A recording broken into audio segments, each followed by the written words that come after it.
पूरे माहौल से, जहां लोग इधर उधर भाग रहे थे और टीवी स्क्रीन पर लगातार इवैक्यूएशन अलर्ट चमक रहा था। चारों ओर तबाही का मंजर था।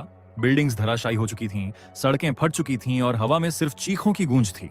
इसी तबाही के बीच जमीन में एक बड़ा गड्ढा दिखाई दिया, जहां गड्ढे के अंदर मार्क नाम का एक आदमी फंसा हुआ था। वो वहां से बाहर निकलने की हर कोशिश कर रहा था, लेकिन उसकी टांग पर एक भारी पत्थर दब गया था। दर्द से कराहते हुए वो मदद के लिए चिल्लाता रहा, पर पूरा इलाका सुनसान पड़ा था, जिसके वजह से उसकी चीखें उस बर्बाद शहर की खामोशी में खोती जा रही थीं। कुछ देर तक तकलीफ में रहने के बाद मार्क की नजर पास में पड़े एक मेटल बार पर पड़ी। उसने बड़ी मुश्किल से उसे अपनी ओर खींचा और उसकी मदद से जमीन पर गिरा अपना फोन उठाया। कांपते हाथों से उसने तुरंत किसी को कॉल करने की कोशिश की, लेकिन हर कॉल वॉइसमेल पर जा रही थी। हर बार फोन के कटने के साथ उसकी उम्मीद थोड़ी और टूटती गई। तभी अचानक जमीन फिर से जोरों से हिलने लगी। मार्क घबराकर पत्थर को कसकर पकड़ लिया और जोर जोर से मदद के लिए चिल्लाने लगा, पर कोई आस पास नहीं था। उसके दिल की धड़कन तेज हो गई, पर अपने बच्चों का चेहरा याद आते ही उसने हार मानने से इनकार कर दिया। उसने हिम्मत जुटाई और अपने फोन की फ्लैशलाइट ऑन की, ताकि आसपास के रास्ते को ठीक से देख सके।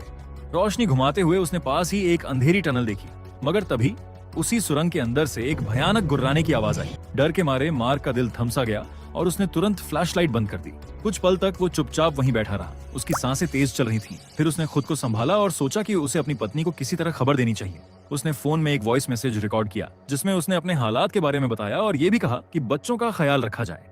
उसी वक्त ऊपर आसमान से हेलीकॉप्टर की आवाज सुनाई दी।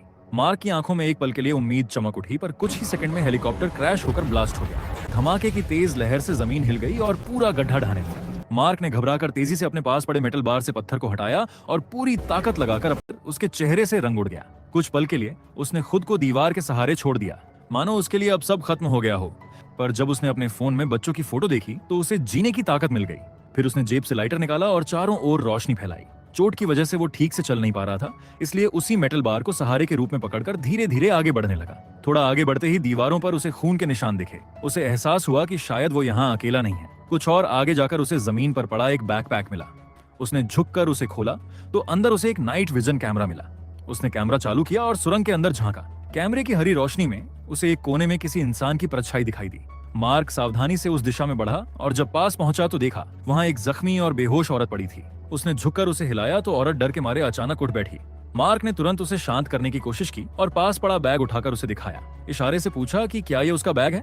औरत जल्दी से बैग पकड़ती है और उसमें अपनी पानी की बोतल ढूंढने लगती है, लेकिन मार्क पहले ही उस पानी को पी चुका था। तभी मार्क की नजर औरत की टांग पर पड़े गहरे जख्म पर गई। उसने सावधानी से मदद की पेशकश की, लेकिन तभी फिर से जोरदार झटके आने लगे, जिस वजह से दोनों को तुरंत छिपना पड़ा। जब मार्क की आंखें खुली तो वो औरत वहां नहीं थी। उसने उसे पुकारा और सुरंग के अंदर जाने लगा। वो उसे फिर मिली, लेकिन उसके चेहरे पर डर और घबराहट थी। उसने मार्क से कहा, शांत रहो, अगर आवाज की तो वो चीज हमें ढूंढ लेगी। मार्क हैरान था, कौन सी चीज? वो बस उसे चुप रहने को बोली। थोड़ी देर के बाद मार्क ने उस औरत की मरहम पट्टी की और बेल्ट से उसका खून रोकने की कोशिश की। फिर मार्क अचानक गुस्सा हो गया और किलसा के बोला कि ये सब भूकंप की वजह से हो रहा है। वो औरत हंसी और बोली, भूकंप? तुम्हें सच में लगता है ये भूकंप है? मार्क ने कहा, हाँ, पिछले कई हफ्तों से यही हो रहा है। वो बोली, क्या तुमने उस चीज को नहीं देखा? उससे पहले कि वो कुछ और कहती, फिर से जमीन हिलने लगी। वो औरत उसे बोलने लगी, कोई नहीं आएगा हमें बचाने, सब मर चुके हैं। मार्क कुछ समझ नहीं पाया। उसने शांत होकर कहा, हमें यहाँ से निकलना होगा। फिर दोनों सुरंग के अंदर आगे बढ़ने लगे। मार्क आगे जाना चाहता था ताकि रास्ता ठीक से देख सके, लेकिन औरत ने उसे जाने नहीं दिया और बोली, तुम मुझे छोड़ दोगे? मार्क ने हैरानी से कहा, मैं ऐसा क्यों करूंगा? वो बोली, क्योंकि सब वही करते हैं, दूसरों को पीछे छोड़कर भाग जाते हैं। मार्क ने जोर देकर कहा कि वो कभी ऐसा नहीं करेगा, लेकिन औरत ने शंका जताते हुए कहा कि उसे मार्क पर भरोसा करने का कोई कारण नहीं है। ये सुनकर मार्क ने अपने बटुए से अपनी बेटी की फोटो निकाली और उसे औरत को दिखाया। वो बस अपने बच्चों तक पहुंचने की कोशिश कर रहा था और उसी उम्मीद के साथ वो आगे बढ़ना चाहता था, लेकिन औरत ने साफ इशारा किया कि वो नहीं चाहती कि मार्क आगे बढ़े। मार्क ने कहा कि ये कोई सवाल नहीं था, वो बस आगे बढ़ना चाहता है, लेकिन औरत को ये पसंद नहीं आया। अचानक उसने मार्क को जोर से मारा, जिससे वो पीछे हट गया। अगले ही पल औरत ने पिस्तौल निकाल ली। फिर उसने मार्क से लाइटर मांगा और इशारे से कहा कि उसके पीछे ही रहे। उसने स्पष्ट किया कि वो उसके साथ चलता रहे, लेकिन दूरी बनाए रखे और कुछ भी न बोले। इसके बाद दोनों धीरे धीरे सुरंग में आगे बढ़े। तभी पीछे से किसी भयानक चीज का गुर्राने की आवाज आई। डर के मारे औरत तुरंत लाइटर बुझा देती है, जिससे पूरी सुरंग अंधेरे में डूब जाती है। मार्क ने उसे लाइटर फिर से जलाने को कहा, लेकिन औरत ने नहीं सुना। फिर मार्क ने अपने फोन की लाइट ऑन की। ये देख औरत फटकारती हुई बोली कि वो चीज उन्हें ढूंढ लेगी। मार्क ने पूछा कि कौन सी चीज, लेकिन औरत फिर कुछ नहीं बोली और बस उसे चुप रहने का इशारा किया। तभी मार्क के दिमाग में एक आइडिया आया। उसने औरत से नाइट विजन कैमरा मांगा। कैमरा चालू करके उसने उस आवाज की दिशा में देखने लगा, लेकिन वहां उसे कोई चीज दिखाई नहीं दी। मार्क ने कहा, सब ठीक है, लेकिन जैसे ही उसने मुड़कर देखा तो औरत वहां नहीं थी। तभी पीछे से फिर से वही गुर्राने जैसी आवाज आई। उसने तुरंत मुड़कर देखा, लेकिन फिर भी कुछ दिखाई नहीं दिया। फिर भी उसने हिम्मत जुटाई और आगे बढ़ना जारी रखा। थोड़ी दूरी पर उसने औरत को फिर देखा। वो पूरी तरह घबरा चुकी थी। उसने डरते हुए मार्क से पूछा, क्या तुमने कुछ देखा? मार्क ने उसे समझाया कि वहां कुछ भी नहीं था, लेकिन अपनी जान के डर से औरत अचानक उछलती हुई आगे बढ़ गई और बोली कि उसे यहाँ से तुरंत निकलना है। इसी बीच फिर से गुर्राने की आवाज आई। उनके पास कोई विकल्प नहीं था, इसलिए दोनों को तुरंत भागना पड़ा। भागते समय वे फिसल गए और जमीन पर गिर पड़े। औरत ने तुरंत लाइटर जलाया, लेकिन अंधेरे में कुछ दिखाई नहीं दिया। मार्क ने नाइट विजन कैमरा मांगा और इस बार उसे राक्षस साफ दिखाई दिया। राक्षस उनके पास धीरे धीरे बढ़ा। दोनों तुरंत सुरंग के किनारे छिप गए और तब रुके जब उन्हें लगा कि राक्षस पीछे हट गया है। थोड़ी देर बाद औरत को एंजाइटी होने लगी। उसने अपने बैकपैक में से दवाई निकालने की कोशिश की, लेकिन तभी उसे याद आया कि दवाई का पैकेट तो पीछे रह गया था। मार्क ने शांत रहकर कहा कि अब वे वापस नहीं जा सकते। हालात की गंभीरता समझते हुए औरत ने फिर से पिस्तौल निकाल ली और दवाई की जरूरत जताई। मार्क के पास और कोई विकल्प नहीं बचा। उसने हिम्मत जुटाई, पैकेट ढूंढा और दवाई लेकर जल्दी से औरत के पास लौट आया। फिर मार्क ने उसे दवाई दी और उसके पास बैठ गया। उसने सवाल किया कि वो भयानक चीज आखिर में क्या था। औरत ने ज्यादा जानकारी नहीं दी, सिर्फ इतना बताया कि वे काफी समय से इस जगह पर भटक रहे थे। फिर मार्क ने पूछा कि वो यहाँ कैसे फंसी। औरत ने बताया कि वो राक्षसों से भागते समय जमीन फटने से नीचे गिर गई थी। मार्क ने भी अपने बारे में बताया। उसने कहा कि उसने पहले सोचा था कि ये सब सिर्फ भूकंप था। वो सड़क पार कर रहा था, तभी जोर का शोर हुआ और फिर उसे याद नहीं कि वो कैसे गड्ढे में गिर गया। इसके बाद दोनों सावधानी से सुरंग के अंदर आगे बढ़ने लगे। काफी देर चलने के बाद उन्हें एक पतला रास्ता दिखाई दिया जो शायद बाहर की ओर जाता था, लेकिन जैसे ही उन्होंने कदम बढ़ाए अचानक लाइटर बुझ गया और वे पूरी तरह अंधेरे में डूब गए। औरत ने जल्दी से नाइट विजन कैमरा निकाला और मार्क से उसका फोन मांगा। उसने कहा कि फोन की बैटरी बहुत कम है और यही उनका एकमात्र सहारा है। थोड़ी देर बाद सुरंग के अंत में औरत को तेज रोशनी दिखाई दी। उसे लगा कि शायद वो लोग सुरंग के बाहर निकलने के करीब हैं। दोनों उम्मीद के साथ उस दिशा में रेंगते हुए बढ़े, लेकिन पास जाकर देखा कि वो रोशनी किसी की गिरी हुई फ्लैशलाइट से आ रही थी। सच्चाई समझते ही औरत के अंदर का डर फिर जाग उठा। उसकी सांसें तेज होने लगीं, वो हाइपर वेंटिलेट करने लगी, लेकिन मार्क ने उसे शांत किया और आगे बढ़ने को कहा। औरत ने खुद को संभाला, फ्लैशलाइट उठाई और आगे का रास्ता रोशन किया। तभी रोशनी में उन्हें एक बॉडी दिखाई दिया जो आधा पत्थरों के नीचे दबा हुआ था। वे धीरे धीरे पास गए और देखा कि वो आदमी मर चुका लग रहा था। औरत ने सावधानी से उसके सामान की तलाशी ली, जहां से उसे एक चाकू मिला। मार्क ने कहा कि चाकू उसे दे दे, क्योंकि उसके पास पहले से एक हथियार है। औरत ने थोड़ी झिझक के बाद चाकू उसे थमा दिया। फिर उसने उस आदमी की जेबें टटोली, जहां से उसे शराब की एक छोटी बोतल मिली। उसे देखकर वो थोड़ा खुश हुई। उसने एक घूंट लिया और फिर बोतल मार्क को दी। मार्क ने शराब पीने के बजाय उसे अपने जख्म पर डालकर साफ किया और कहा कि उन्हें अब आगे बढ़ना चाहिए। दोनों जैसे ही बॉडी के पास से गुजरे, अचानक उस आदमी ने मार्क की टांग पकड़ ली और दर्द से मदद के लिए चिल्लाने लगा। औरत ने उसे चुप रहने को कहा, लेकिन बहुत देर हो चुकी थी। आवाज पूरे सुरंग में गूंज गई। अगले ही पल राक्षस की भयानक गुर्राहट सुनाई दी। वो तेजी से उनकी ओर बढ़ने लगा। मार्क और औरत को भागना पड़ा, जबकि घायल आदमी वहीं रह गया। भागते वक्त कैमरा गिर गया और स्क्रीन पर आखिरी बार दिखा कि राक्षस उस घायल आदमी पर झपट रहा था। कुछ देर बाद दोनों धीरे धीरे वापस लौटे ताकि कैमरा उठा सकें। मार्क ने झुककर कैमरा उठाया, लेकिन तभी उसने देखा कि राक्षस फिर से उनकी दिशा में वापस आ रहा था। घबराकर उन्होंने बिना पीछे देखे आगे बढ़ने का फैसला किया। थोड़ी दूर चलते हुए औरत अचानक खांसने लगी। मार्क ने उसे रुककर आराम करने को कहा, लेकिन उसने इनकार कर दिया क्योंकि राक्षस अभी भी उनके पीछे था। थकान और डर के बीच दोनों के बीच फिर बहस शुरू हो गई। मार्क आगे बढ़ना चाहता था, जबकि औरत ने उसे रोक दिया। उसने ठंडे स्वर में कहा कि उसके और राक्षस के बीच सिर्फ मार्क ही खड़ा है, इसलिए वो उसे आगे बढ़ने नहीं देना चाहती थी। ये सुनकर मार्क को गुस्सा आ गया। उसने कहा कि क्या वो सिर्फ चारा है? औरत ने चुपचाप कहा कि ये स्थिति उसने खुद बनाई है। मार्क अब और नहीं सह पाया। उसने चाकू उसकी ओर तान दिया और कहा कि वो यहाँ मरने नहीं वाला। जैसे ही वो कुछ करने वाला था, अचानक पास में तेज आवाज हुई। दोनों ने मुड़कर देखा, वो बस एक चूहा था। दोनों ने राहत की सांस ली, लेकिन अगले ही पल राक्षस वहां आ गया और उसी चूहे को एक झटके में मार दिया।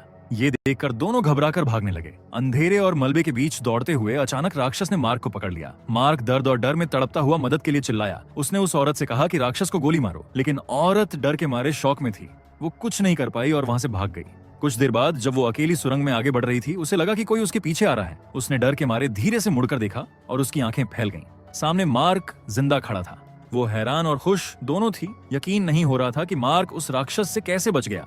मार्क ने कहा कि उसने चाकू का इस्तेमाल करके राक्षस को मार दिया। औरत ने शर्मिंदा होकर माफी मांगी कि उसने उसकी मदद नहीं की, लेकिन मार्क ने उसकी बात को अनदेखा कर दिया और बस आगे बढ़ने का इशारा किया। दोनों कुछ देर तक चुपचाप चलते रहे और फिर एक जगह रुक गए। थकान और डर से कांपती हुई औरत ने सुइवेज का गंदा पानी पिया, फिर हल्की मुस्कान के साथ मार्क की तरफ देखा और बोली कि उसने सिर्फ एक चाकू से राक्षस को मार दिया। वो सच में बहादुर इंसान है। मार्क ने हल्की हंसी के साथ निराश नजरों से नीचे देखा और बोला कि उसके बच्चे ऐसा नहीं सोचते। औरत चुप रही, फिर धीरे से पूछा कि क्यों? मार्क ने भारी आवाज में अपनी कहानी सुनाना शुरू किया। उसने बताया कि कई साल पहले उसके घर में आग लग गई थी। उसकी पत्नी और बेटी किसी तरह बच गए, लेकिन उसका बेटा माइकल ऊपर के कमरे में फंस गया था। वो पूरे दम से वहां भागा, लेकिन जब कमरे तक पहुंचा तो सामने भयानक आग की दीवार थी। वो कुछ कदम दूर था, फिर भी अंदर नहीं जा सका। थोड़ी देर बाद फायर फाइटर्स आए और माइकल को जिंदा बाहर निकाल लिया। लेकिन उस दिन के बाद मार्क ने कभी अपने घर लौटने की हिम्मत नहीं जुटाई। औरत ने उसकी बात सुनकर हल्के स्वर में दिलासा दिया और कहा कि ये सब उसकी सोच का भ्रम है, वो खुद को बेवजह दोष दे रहा है। मार्क ने गहरी सांस ली और बोला कि उस समय परिवार से दूर रहना ही सबसे सुरक्षित तरीका था। ये सुनकर औरत को गुस्सा आ गया। उसने कहा कि उसके बच्चों को उसकी जरूरत है और उनसे दूर रहकर वो उन्हें सिर्फ और दर्द दे रहा है। उसने मार्क से कहा कि बहाने बनाना बंद करो और अपने परिवार के पास वापस जाओ। अब दोनों के बीच कुछ पल का सन्नाटा और अपनापन महसूस हुआ, लेकिन औरत ने जल्दी ही विषय बदल दिया, शायद अपनी भावनाओं को छुपाने के लिए। वो उठी और बोली कि उन्हें अब आगे बढ़ना चाहिए। थोड़ी दूरी पर पहुंचकर उन्होंने देखा कि सुरंग का रास्ता पूरी तरह बंद था। औरत डर के मारे कांप गई।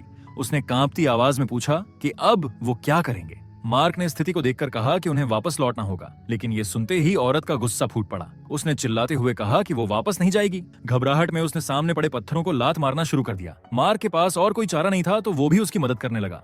काफी मेहनत के बाद दोनों ने मिलकर पत्थरों के पीछे एक छिपा हुआ रास्ता खोल लिया। वो रास्ता नीचे की ओर जा रहा था, जैसे किसी पुरानी ड्रेनेज टनल में जाता हो। सावधानी से नीचे उतरते हुए उन्होंने देखा कि वहां एक मरा हुआ आदमी पड़ा था। ऊपर नजर डालते ही मार्क ने देखा कि वहां लोहे की एक जाली थी, जो शायद बाहर का रास्ता थी। दोनों ने कूदकर उसे पकड़ने की कोशिश की, लेकिन थकान और चोटों की वजह से वे उसे ठीक से पकड़ नहीं सके।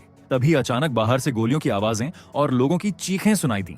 दोनों ने घबराकर एक दूसरे की तरफ देखा और फिर पूरी ताकत से मदद के लिए चिल्लाने लगे। कुछ पल बाद जाली के ऊपर से एक सोल्जर दिखाई दिया। वो नीचे झांककर बोला कि वो मदद करने आया है और अपने साथी से रस्सी लाने को कहा। मार्क और औरत की आंखों में उम्मीद चमक उठी। उन्हें लगा कि अब वो सच में बचने वाले हैं। लेकिन तभी बाहर से तेज धमाका हुआ और अगले ही पल राक्षस ने हमला कर दिया। सोल्जर ने तुरंत गोलियां चलाईं, पर कुछ ही सेकंड में वो चीखता हुआ नीचे गिर पड़ा और उसका खून ऊपर से टपककर मार्क और औरत के ऊपर छिटक गया। फिर अगले ही पल राक्षसों ने उन पर हमला करने की कोशिश की, लेकिन बीच में लोहे की जाली थी, इसलिए वो राक्षस उन तक पहुंच नहीं पाया। पर तभी भी डर से औरत वहीं जम गई, जबकि मार्क ने तेजी से स्थिति को समझा और नीचे की ओर भागने का इशारा किया। वो औरत शुरू में झिनकी, लेकिन जब दोनों ने देखा कि जीव अब वो ग्रिल तोड़ने वाला है, तो मार्क ने नाली का रास्ता तोड़ दिया और दोनों वहां से फिसलते हुए नीचे उतर गए। नीचे का हिस्सा पूरी तरह पानी से भरा हुआ था। ये देखकर मार्क ने हिम्मत जुटाया और पानी में उतरकर रास्ता ढूंढने लगा। कई बार वो दीवारों से टकराया, लेकिन अंत में उसे एक पतला रास्ता दिखा जो बाहर की ओर जाता था। वो वापस लौटा और पहले औरत को उस दिशा में भेजा। औरत ने बिना समय गवाए पानी में गोता लगाया और आगे बढ़ गई।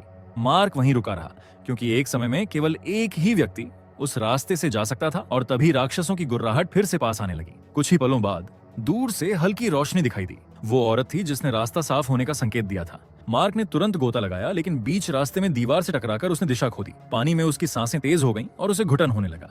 जैसे ही वो होश खोने वाला था, औरत वापस लौटी और उसे पकड़कर ऊपर खींच लाई।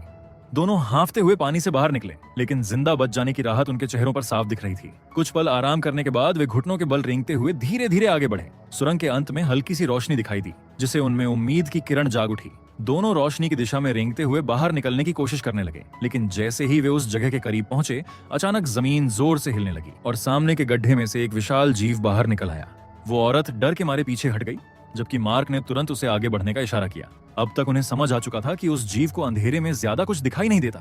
मार्क ने इस बात का फायदा उठाते हुए औरत को धीरे धीरे आगे धकेला और खुद उसके पीछे बढ़ा, लेकिन वो औरत फिर से जड़ हो गई। मार्क उसके पास गया और देखा कि औरत मर चुकी थी। तब उसे पता चला कि उसकी चोट और एंजाइटी की वजह से उसकी मौत हुई थी। अब औरत का शरीर बाहर निकलने के रास्ते में फंस गया था और ऊपर से सुरंग धीरे धीरे ढह रही थी। मार्क ने घबराकर चारों ओर देखा। उसने नीचे झांका तो देखा कि उस गड्ढे में सैकड़ों जीव रेंग रहे थे। वो जानता था कि जरा सी आवाज हुई तो सब उस पर टूट पड़ेंगे। उसने धीरे धीरे औरत की चीजें उठाई और उसे सरकाने की कोशिश की, लेकिन वो हिलने को तैयार नहीं थी। थक कर मार्क वहीं गिर पड़ा। उसके हाथ कांप रहे थे और आंखों से आंसू बह रहे थे। उसने अपनी जेब से मोबाइल निकाला, जिसमें उसके बच्चों का पुराना वीडियो चल रहा था। निराशा में उसने बंदूक उठाई और अपनी जान लेने की कोशिश की, पर ट्रिगर दबाने पर सिर्फ क्लिक की आवाज आई। उसमें गोली था ही नहीं। गुस्से और दर्द में उसने जमीन पर बंदूक फेंकी और औरत को कोसने लगा। तभी उसके फोन की स्क्रीन ब्लिंक करने लगी। उसने फोन उठाया। स्क्रीन पर उसकी पत्नी का वॉइस मैसेज था। जिसमें उसने कहा था कि वो और बच्चे सुरक्षित हैं और सब उसका इंतजार कर रहे हैं। ये शब्द पढ़ते ही मार्क की आंखों में आंसू आ गए, लेकिन इस बार उनमें डर नहीं बल्कि उम्मीद झलक रही थी। मार्क ने तुरंत एक प्लान बनाया। उसने अपने फोन का अलार्म ऑन किया और सावधानी से फोन को औरत के पैर पर रख दिया। कुछ ही पलों में सुरंग के अंदर मौजूद जीव ने फोन की आवाजें सुनकर उस औरत की ओर बढ़ा और औरत के शरीर को खींचकर गड्ढे में ले गया। इस मौके का फायदा उठाकर मार्क ने रेंगते हुए बाहर निकलने की कोशिश की, लेकिन अचानक जमीन हिलने लगी और एक जीव ने उसे पीछे से पकड़ लिया। मार्क ने घबराए बिना शराब की बोतल फोड़ी, लाइटर जलाया और पूरी ताकत से उस जीव पर फेंक दिया। आग भड़क उठी और जीव जलता हुआ पीछे हट गया और फिर मार्क किसी तरह बाहर निकल आया। लेकिन जैसे ही उसने बाहर की दुनिया को देखा, वो ठिठक गया। बाहर सब कुछ उजाड़ था, दूर तक सन्नाटा और धुएं से भरा माहौल। उसे एहसास हुआ कि वो जिस दुनिया से भागकर बाहर आया है वो अब पहले जैसी नहीं रही। और यहीं पर ये कहानी खत्म होती है। अगर आपको एक्सप्लेनेशन अच्छा लगा हो तो वीडियो को लाइक और कमेंट जरूर करें। ऐसी ही और मजेदार और अनोखी कहानियों के लिए चैनल को सब्सक्राइब करना ना भूलें।